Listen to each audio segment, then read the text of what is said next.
Hey there, up north with Ben the Snake Man here in Wyoming, shooting videos, and yeah, getting ready for another day, for another adventure out here, up in the Midwest.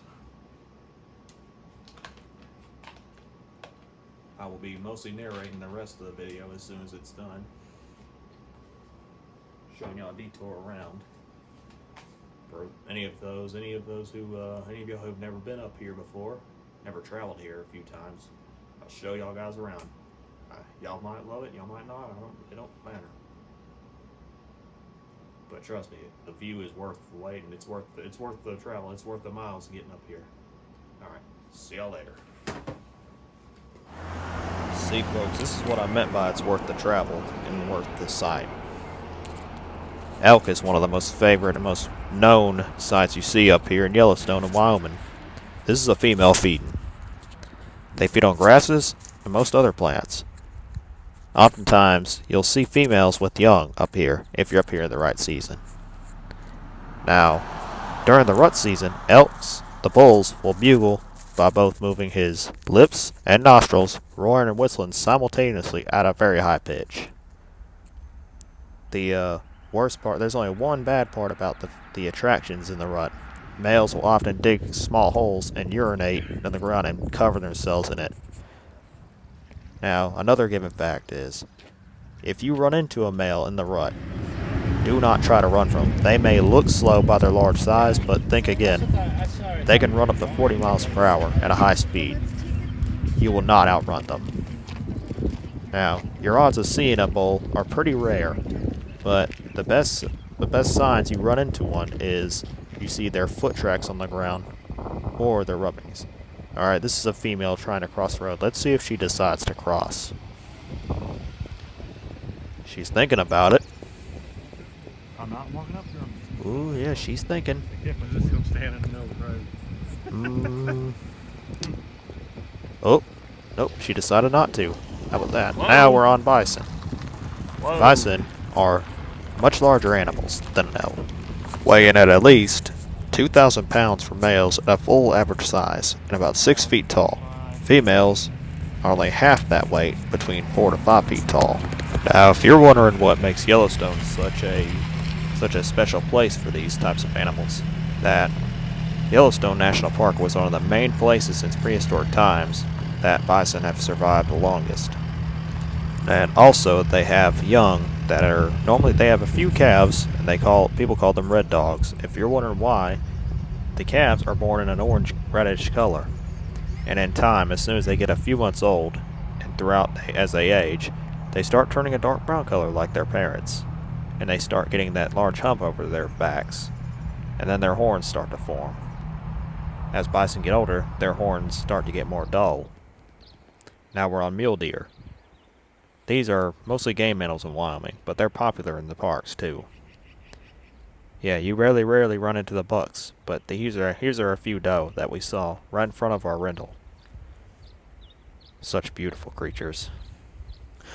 Now males can get up to between 200 to 300 pounds. Females weigh just a tad bit less. I wonder why it's hard to find, because it's mainly the males are more rare to run into, except for the younger ones. Now, their ruts happens the same way, same process as whitetail. Alright. Now we're on black bears. Oftentimes you'll find them digging in a dumpster, which up here in Wyoming, they've actually made bear-proof dumpsters to keep them from getting in. Very rarely has anyone actually made that mistake of leaving the dumpster unlocked where they can get in. So if you're in Wyoming, make sure you actually have it locked up. Alright, these animals are actually coyotes. Well known around all over the USA. You may find them in Canada as well, also in Alaska, but they're a lot more common here in the Midwest and the southern USA. So, consider yourself lucky if you find a bunch of them in a group. Alright, now we're on the water part, folks. This here is Old Faithful. Another good reason why the trip to Wyoming and Yellowstone National Park is worth the drive, worth the flight. This amazing view here. A lot of these hot springs have a sulfide smell to the waters and the bubbling boils. poisonous, colorless, and so on. High pH levels. Super boiling hot. Last thing you want to do is put your hand in all these hot waters. It ain't a good feeling, folks. Wow, would you just look at that? Yeah, if you've never been up here, you know what you don't know what you're missing out. You must come up here and check this out. Yeah. I really wish I could come back every day to see this, but I live really way far southeast. Alright, now that we're on geysers, we're now on hot springs as well. Yep, here I am, walking towards to see the view of Grand Prismatic Hot Spring Overlook. Now, I'm not really on the overlook part of it, but we're about to get a close-up view. It's going to be a little steamy, so get ready. Now here's the river, the bridge I just crossed. A lot of these are from frozen glaciers melting off the hills. Melting right off the hills and flowing into wherever it goes. Here's Grand Prismatic. Beautiful view, I tell you. Beautiful. Now, yeah, you do smell you can actually smell the sulfur coming out of this steam. Here's some water flow coming out of it from the wind. Love those shots. This water may look beautiful and blue and kind of clear, but it's not worth jumping into. A lot of these temperatures rise up so high, it could eat you up like battery acid. Yeah, the sulfur levels in these are high, people. Probably even higher than some of the hot springs in Montana. But wow, would you look at that.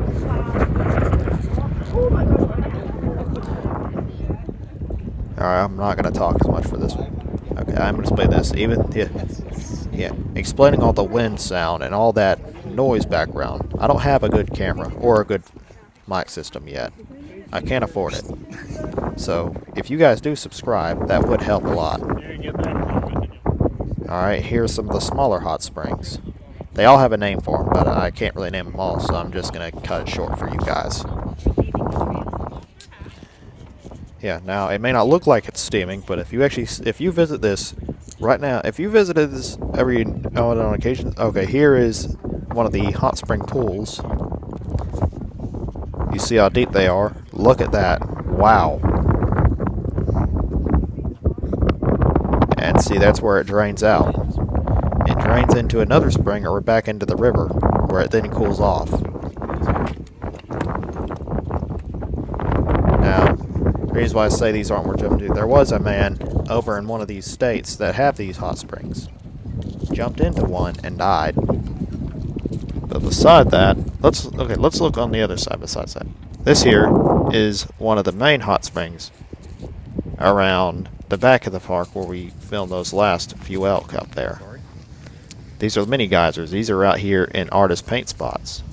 Very interesting to see, people. Very interesting to look at, folks.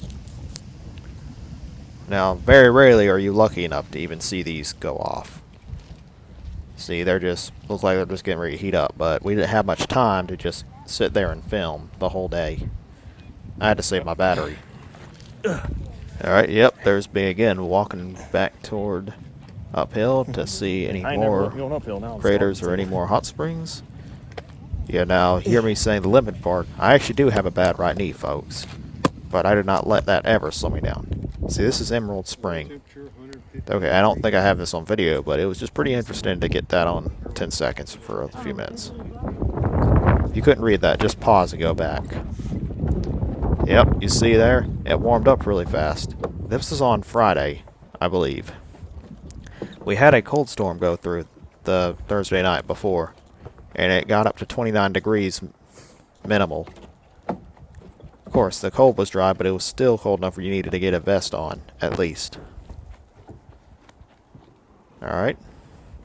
Here's the walkway towards one of the known geysers. I kind of forgot the name of it, but I'll have to figure it out later. Yeah. They called it all unpredictable, though, because you never know when it would go off. Around probably at least between 4 days to 50 years. But, yeah, if you ever see that go off, you're lucky. Of course. So, unfortunately, I was not lucky to watch it or see it happen. But it was a good view to look at. Yeah, apologies for the long walk, folks. It's just part of the process. But look at all the trees and all the mountains, all that. Just beautiful. I'd live up here if I could. In fact, I heard it's probably a lot more affordable to live up here than it is down where I live. View up there. That's all I'm getting. Now, let's see how much farther we gotta walk. Wow, that downhill look. Yeah, they normally say these grounds are not as stable as they look normally. And trust me, I used to work for a contractor business, and I've had plenty of unstable ground to step in and fall down in it a few times. I've fallen in a few nasty septic tanks a few times too. Ugh. Yeah, well, gosh, will I never forget that moments. Ugh. Yeah. Wow, what a beautiful view of the mountains. See, guys, this is why I always come to see this place. On every occasion. Of course, flights have gotten more expensive as the pandemic has gone through. Yeah. I was waiting 2 years to come back to this place. This is one of the geysers that's really old unpredictable. Once every 4 days to 50 years, it's known to go off. But that's really rare to see that ever happen. You would be so lucky.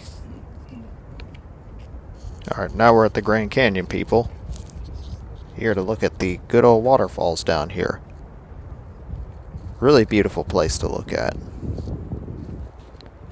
Now, there may not be much shown. Yeah, here I am walking again. Alright. They're behind. Yeah, just some family members. Yep. Just Yep. Good old travels, folks. Good old travels. Hey, if you're wondering what that grunt is, I actually got knee problems with my right knee. Every now and then you'll probably see me wear a brace, but I forgot to bring Just one good on old the strip. travels.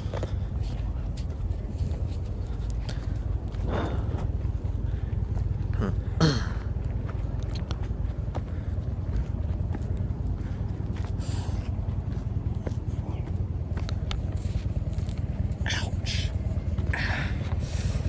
Yeah, this is a knee bender, all right. Yep, here's the falls. What an amazing view. In a minute you may see a more clear view of it. See, this is one of the main reasons why I came back up here after so many years. Grab me. Push me down this hill. That's Come look. Yep. I'm This- saving 3 innocents. Yeah, this was a good walk. Alright, let's see. I'm not sure if I got anything else to show y'all right now, but let's see.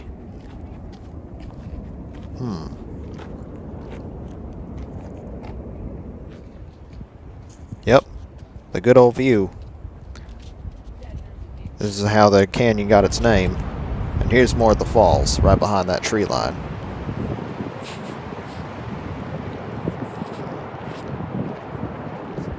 A little more view of it.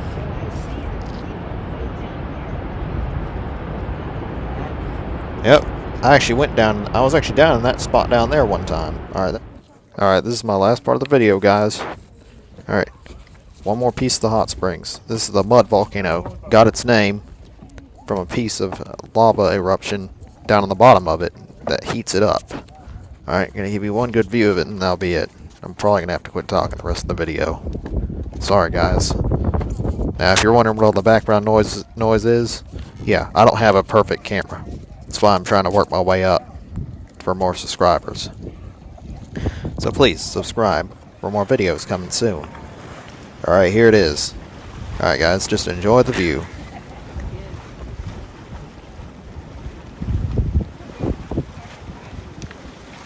Sometimes it'll boil at 184 degrees Fahrenheit and a higher temperature, making mud explode out of the ground on occasions. Alright, I'm gonna let you guys enjoy the rest of the view.